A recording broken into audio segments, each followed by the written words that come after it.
This is the Milo Beasley Show. This is the Milo Beasley Show. There's only one thing you need to know. This is the Milo Beasley Show. And now, here's your host, Milo Beasley. A thing we do on the Milo Beasley Show is called Frequently Asked Questions. I'm going to ask you the same questions that I ask every guest on the show. I heard about this. There's no wrong answers. It's just first thing that pops into your head. Are you ready? Yes. Question number 1. Who was your first celebrity crush? John Travolta from Room 222. No, not Room 222. From Welcome Back, Kotter. Oh, from Welcome Back, Kotter. Oh, I loved him. Oh man, it depends how far back you go. Geez, the first one.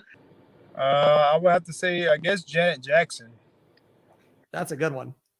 Ooh, first celebrity crush. That's tough. Probably Barbara Eden. I Dream of Jeannie. God. Okay. I'm going back as young as I can think. Mackenzie Aston on The Facts of Life. Oh, yes. Billy Mummy. Okay. Billy Mummy, Lost in Space. Angelina Jolie. Okay, now this is very specific and weird, but she played Chip's wife in My Three Sons, and then she was in an episode of Flipper, and I had this fantasy that we got in a sleeping bag together and hugged. That's before puberty, so that's what I thought sex was, just hugging in a sleeping bag. Okay, Alfonso Ribeiro. Okay. From The Fresh Prince of Bel-Air. Okay, this is gonna be weird because I'm not a lesbian. Lily Tomlin. Oh, okay. I can get that one. Absolutely. Total girl crush. And she is a lesbian. So maybe I'll be a lesbian. No, hey, But when you say first, I think the first woman that I saw inside that box that I thought maybe would smile if she looked back at 6-year-old me would be Ann Gillian on a sitcom called It's a Living about waitresses. Haley Mills. I was in love with her at The Parent Trap. I wanted to meet her and marry her, and I never did. Either meet or marry. Oh, that's easy. Johnny Depp. 100%. Question number 2. What is your guilty pleasure song? Oh. Yeah, so what's that song that there's on your iPad or iPod and you will listen to it? You'll have it in the car cranked up. It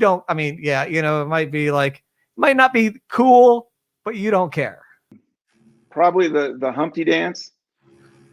Little Digital Underground. Yeah. Okay. Well, I listen to a lot of Aerosmith still. Love in an Elevator might be a song that I cleave to, but I think that's I don't think that's a guilty pleasure. I just think everyone should be listening to Aerosmith when they cook. Oh my gosh. I guess I'll have to probably Spice Up Your Life by the Spice Girls. It's a great one. That one always gets me totally pumped. I love that one. Wait, I can't. Oh, wait. I can't. I'm blanking on the name of the song.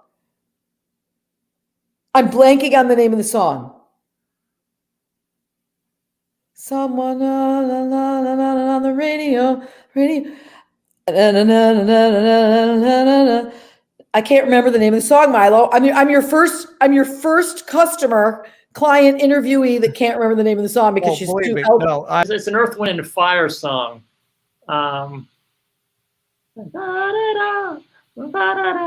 September. I think it's September. I don't know. Can I pass and come back to this one? Yeah, we'll pass. Think about it, and then we'll come back. Yeah, all I have in my head right now is Humpty Dumpty sat on a wall, and that's not gonna work. Yeah, is it that song "Jump Around"? Oh, by House of Pain. There you are. You got it. Yes. That song, I used to crank that to like get hyped up to do my solo show in that's cool. And it was just like, you know what? I think I had like a great night, and I'm super superstitious. So I'm like, well, what was the variable? Like, what was it that made me have such a great show? And I was like, House of Pain. I love Nickelback. I love Nickelback. I love the lyrics. I love the beats. Like, I think, like, I fight people about Nickelback.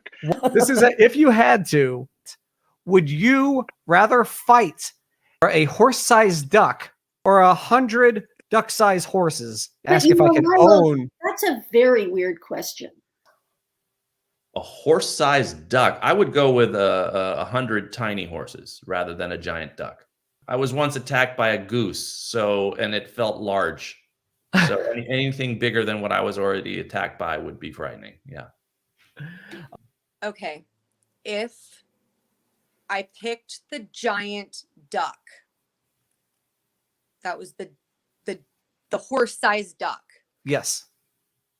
I would only capture it so that I could then use it as a vehicle. I want to ride the duck. I'd rather fight 100 duck-sized horses. I'd go with distracting the giant duck. I like that. Yeah, because I figure like I just need one really big loaf of bread. I would go for the one giant duck. I'd like to know my opponent. Right. Yes. You know, I am a lover, not a fighter. So this is very hard. This is a trick question for me. Our fourth question. This one's going to be very interesting. You can choose one that you worked on or not. What is your favorite movie quote? My favorite movie quote. Oh, what's the movie with Alec Baldwin? I'm just thinking off the top of my head. And he rolls the car and he goes, so that happened. I can't remember the movie. I'm not sure the name of the movie, but that's a great quote. Yeah. You can't handle the truth. That's a great one. Well, I can give you one of my movie quotes, which was from Ordinary People, when Karen said, "Let's have the best Christmas ever. Let's have the best year ever." I think my mantra in life is not just a movie quote, it's a Shakespeare quote, but, you know, to thine own self be true. Stupid. So stupid. Okay. So in Thor,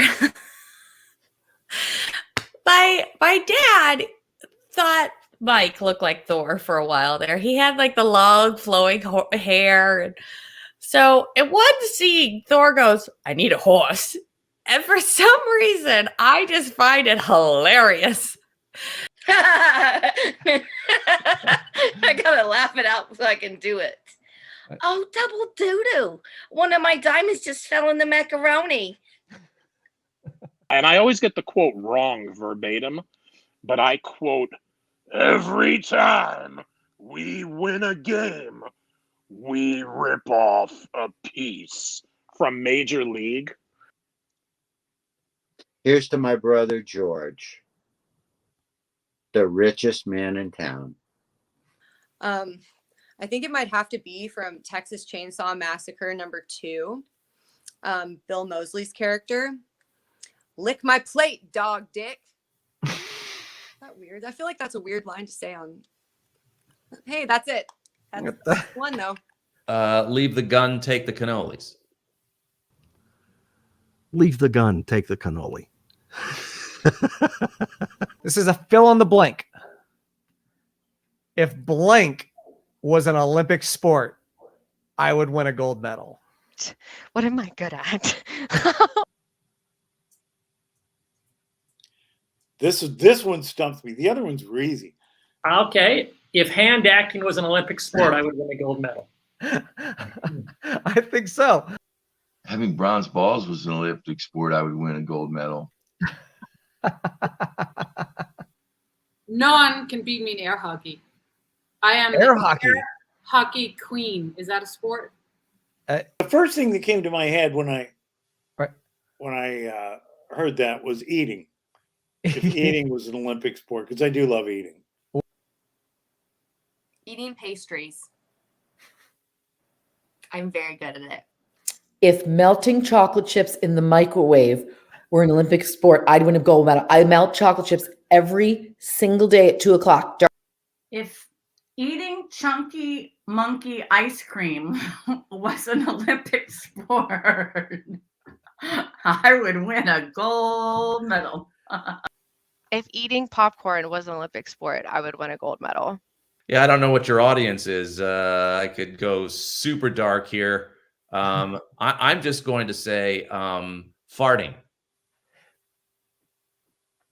Like, we'll get into it. Are you saying like smell or sound? Like big, Oh, catch me at a certain hour, and it basically the horn to release all the slaves from Egypt to cross out into the desert and the 10 Commandments. I can rival that sucker. Well, I would like to say thank you, Milo, for this was a really fun interview. I think your games need a little work. Okay. But